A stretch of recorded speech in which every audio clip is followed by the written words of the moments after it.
Welcome to the Unraveling Sheltazar podcast. Welcome to the podcast, Jeffrey. Thank you, Mark. It's great to be back with you again for another episode of Unraveling Sheltazar. Yes, it is.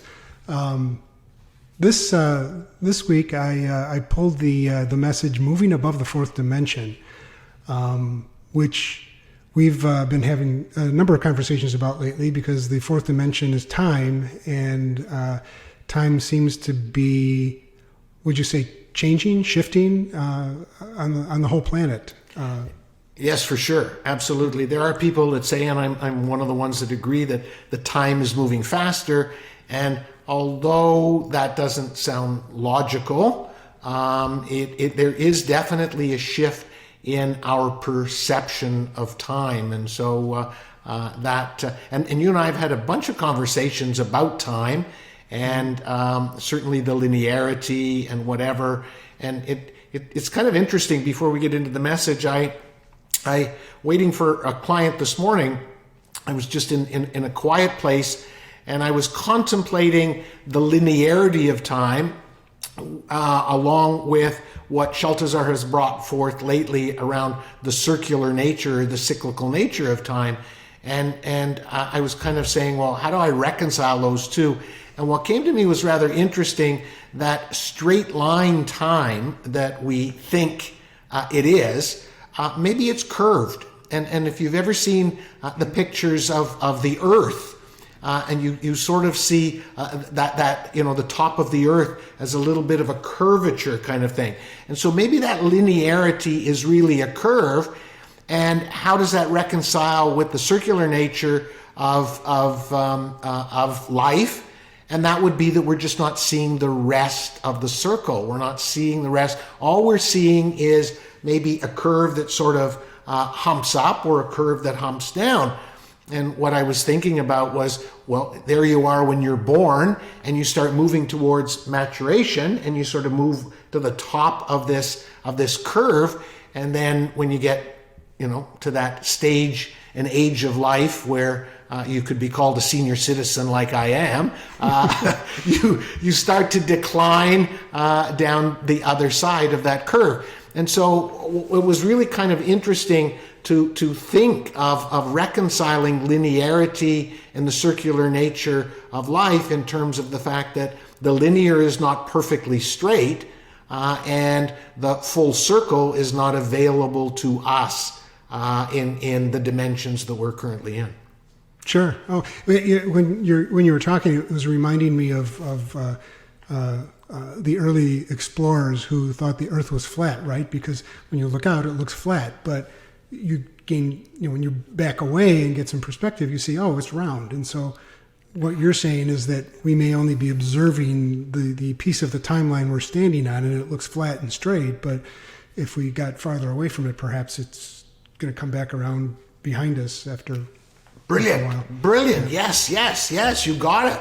The fact that early explorers thought that, or people in earlier times thought that the world was flat, and it turned out to be circular. So could that be the same situation that we have now? And that's why it's so difficult for us to understand that that circularity. And in a recent message that you helped me with, called Letting Go of Your Linearity, Sheltazar talked about some of the things that are cyclical. Like Monday keeps coming around every week, and the seasons keep coming around, and the here we are in February, and it was last February, and then there'll be next February. So this cyclical nature is just a perspective that we have. And it's so interesting, though, that when you think about time, when you think about the clock, it seems to be flat. It seems to be, it has a beginning and an end, right? We're gonna start this podcast at a certain time, and we're gonna want to end it at a certain time. And I think in this message from Sheltazar, they're saying that if you truly want to manifest better or more efficiently, faster with less effort, you have to let go of that constraint that what you want is out there. Right? Yeah, well, and I think that was the part of this message that appealed to me was it related this idea of time and the fourth dimensionality to manifestation, and you don't hear that very often, where that connection is made, where they're saying, that to truly manifest something, it must be in the now, in the here now, and we're always looking for an understanding of our reality outside here somewhere, right? We're thinking that, if I'm hungry and I want a piece of pizza that's in my future, I have to go down to the kitchen and get it. I'm not explaining this well, but I'll let you explain it. But that part of the message is what kind of intrigued me, was the here and now manifestation aspect of it, I guess. Yeah, and before I get into that, you and I, before we started recording, we're talking about the fact that we are in a faster period of manifestation, that things have been cranked up, and from the time that you intend something until it occurs is a lot quicker. Someone said that we're in version 8.0 of manifesting, and like, what's that mean? Well, manifesting is 8 times faster than it was 10 or 15 years ago. So it is important to realize that what you are manifesting is going to come to you a lot quicker, and so conscious manifestation is really, really important. Like, we got to be aware of what we are creating and try to do so from a conscious way, because we may not like what comes our way. It's interesting, the example you gave of the pizza. And yes, you certainly do have to get off the couch and maybe go to the fridge and get the pizza. But they, and I listened to this message this morning, and it's a bit esoteric. And if you listen to it with your mind, I think you're in trouble, because I was listening with my mind, and it's like, no, what the hell are they talking about, right? It's like, they're lying to me. What's going on? They used to always tell me the truth. Yeah. And if you look at it in a linear sense, you will find that it does not make sense. And so what they're saying is that it's not the pizza you want, it's the sensation and the taste and the satisfaction of that pizza that you want. And so therefore, if you can lie on the couch in the now here moment and imagine the taste of that and the experience of eating that pizza, it is possible to bring that to you in the now. Now, the theory, I guess, would be, is when you finished having that experience, you no longer crave the pizza, you're no longer hungry, because you have just about fooled your taste buds, you fooled your stomach, and you have now become satisfied, and you no longer need the pizza. And so that's where this one, if you listen with your linear mind, you're not going to get it. You have to realize that what Sheltazar is talking about, the things that we desire, are feelings, not the thing, right? And I was thinking, saying, oh yeah, I can just hear someone saying, well, I want that $1 million, right? And I imagine it now. It's in my bank account, right? And then I go and check, and it's not in my bank account. Well, it's not the $1 million you want. It's that sense of abundance, the sense of financial freedom. Security. And that's security, right? And you can get that, you can bring that to you in the present moment. And that's what they're saying, is to realize that the separation between what you want and time is what causes the rift. And it reminds me of that message, Oneness, which is one of the first messages that I channeled from Sheltazar. And that is where they talk about separation and unity. And so bringing what you want as if you feel like you have it now is the way that, coupled with this increased manifesting power that's out there, I think it will happen. I have had more awe moments It's amazing. You and I just had one the other day where you were helping me with a title and a description for one of the newest Sheltazar messages, and how that title came about by you Googling something, and it was like, it became quite clear. It was quite an awe moment as to how that came to you, right? Although it took linear time to do it, it felt like it was just timeless. It just the title came to you. You got confirmation by finding a song written by that name, and it was such an appropriate title for the message that we were doing. Right. Well, and the thing you said, and the thing that something that's in this message, that it talks about, when we feel separation from the things we want, and we feel like we have to go out there to get them, and what Sheltazar is saying, is stay in the here and now and bring the thing to you. You told me a story last week about, and I don't remember the details of the story, but you were looking for something, or you were searching for something, maybe something in the house, and you said you calmed yourself down, and you thought about the thing, and then all of a sudden it occurred to you where it was. Oh, your wife's sock. Right? My wife's sock, exactly, exactly. That was exactly. It was so serendipitous. But the interesting part about this, okay, if you're in the here and now, you're not thinking about it. If I would have, the story went like this. My wife had lost her sock in the laundry, and she said, if you see my black sock, let me know. And I just left it. That was maybe on a Wednesday or a Thursday. And I'm lying in bed Sunday morning, and all of a sudden, for whatever reason, and this is again, being in the here and now. So I was not thinking about the sock, but all of a sudden, I leaned over and said, did you find your sock? And she said, no. And I jumped out of bed, and I looked in a piece of clothing, and there it was. Okay, and that is because I was in the here and now. And Sheltazar makes it quite clear in that message, if you start going to your mind, you're going to get out of the here and now. That the here and now tends to exist more in a feeling place. Okay, and Eckhart Tolle's a big fan, and there's lots of stuff out there. There's a lot of mindfulness stuff. You and I have talked about it on many episodes before. Being in that moment just about precludes that you get out of your mind. Because if you're in your mind, it's going to be taking you to the past and into the future. And so that's why thinking of the pizza in a very logical way, saying there's no way that pizza is going to teleport from the fridge to me on the couch. And you're probably right, although I have read books about people that understand teleporting and have experienced it. So, as the late Wayne Dyer said, you'll see it when you believe it.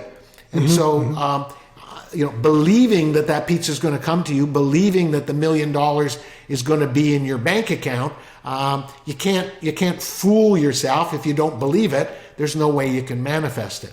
Right. But the essence of that message is really to get more into the feeling place and feel like you have it now.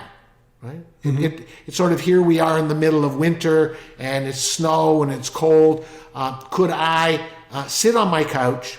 Could I bring into my awareness in this moment some of the great vacations I've had, where I've walked the beach, where I've been near the ocean, and feel that feeling in the midst of winter? I believe yes. I believe yes. Okay? And that's how I would recommend to the listeners they begin this practice of transcending time, to realize that in your meditation, in your quiet time, in your space, you can dream and imagine anything. And as long as you do it in the here and now and don't think it's out there, it's somewhere in the future, then what Sheltazar is saying is we're beginning to understand the transcending of time.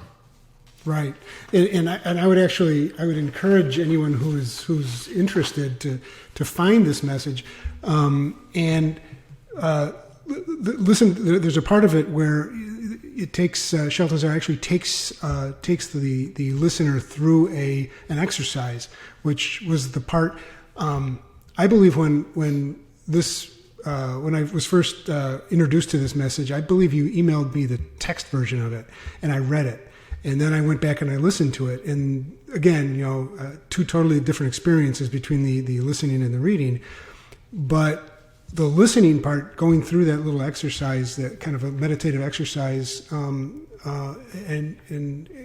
where they're asking you to focus on something that you desire and to experience it in the here and now, was really powerful. I mean, it if you aren't understanding what we're talking about, doing that, I think, will make it all kind of become real for you. Mm-hmm, mm-hmm. And you and I, on some episodes and even offline, we've practiced moving to that present moment, feeling the sensations in our body, feeling the stillness. And I think that's what they're talking about. I think they're kind of baiting us with this, manifesting thing. But really, I think they're encouraging us, as they have many, many times before, spend more time in the present moment. And they're just telling you that one of the benefits of that will be that you will be able to manifest quicker. And, it's very much that, and I think a lot of people have experienced it, so maybe you can, maybe people will resonate with this. You're thinking about someone, and all of a sudden you get a text, you get an email, you get a phone call, and it's that person. That's what they're talking about. That is the explanation of what you just experienced. It was a timeless moment. It wasn't, tomorrow, the next day I should call someone. It's like, I haven't heard from Mark in a while. And bingo, you show up in my inbox. That's what they're talking about. Those are those awe moments, those little miracles. It's like, wow, how did that happen, right?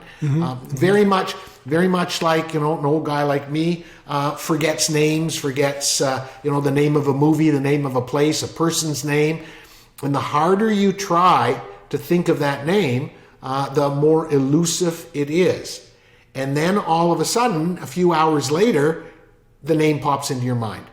And that, again, is another explanation, a practical explanation of what they're telling us. When you release the trying, when you surrender, then you will be able to bring it to you. There's absolutely no explanation for when, 3 hours after you're trying to remember a name, it pops into your head.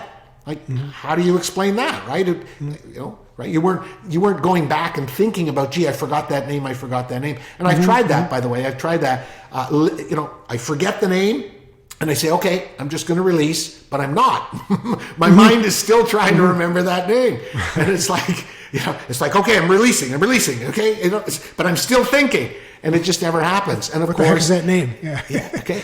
And a time period later when I have finally released it, right? When I am in that timeless moment where I'm not trying to do it, right? I want what I want now.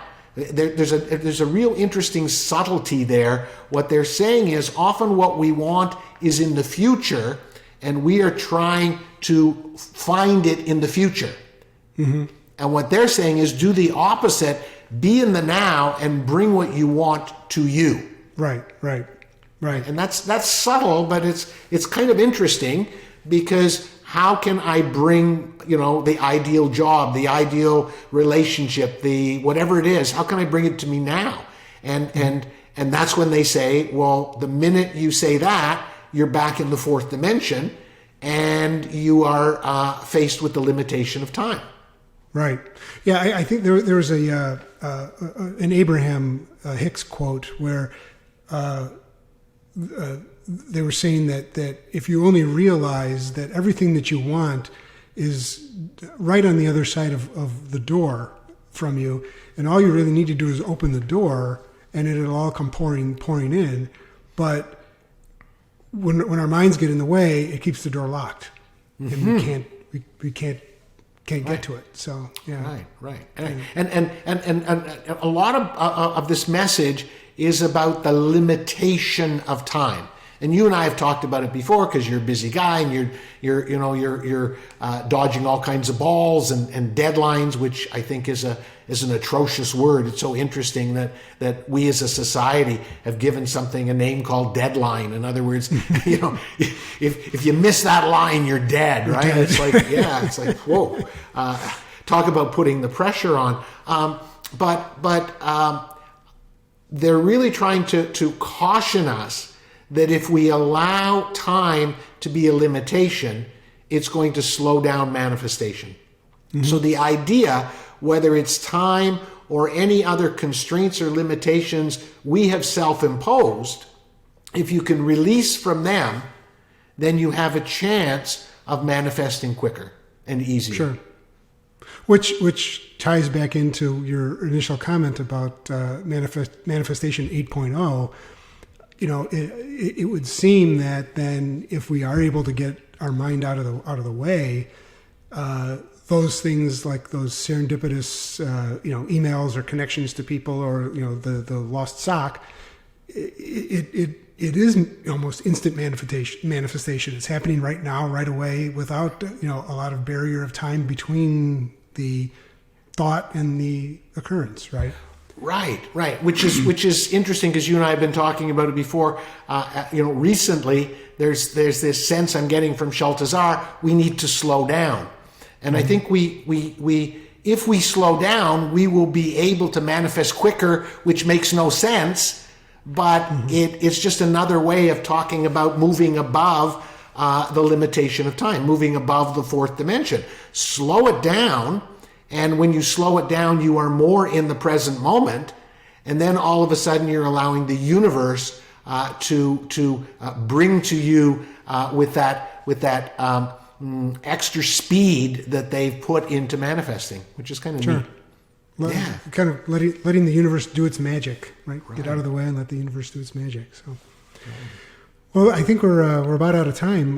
That was time went quickly this time. It was a very interesting and lively conversation. It kind of did. It's kind of neat that that was like, wow, was that around 20 minutes, and that goes to show, when you really get into it, when you are in the present moment, when you're engaged like you and I were, it flies by very, very quickly. So I hope the listeners enjoyed it. Please feel free to listen to that message, and don't get too freaked out if you don't get it. Keep listening to it until your mind is numb, and you'll probably get the most out of it. Sure. Yeah, that's good advice. Worked for me. Thank you so much, Mark. Thank you, Jeffrey. Talk to you next time. Love and light to everyone. If you have any questions about the Master Teachings of Sheltazar, we invite you to submit them to Jeffrey at jeffreyeisen.com, and we will make your question the topic of a future episode.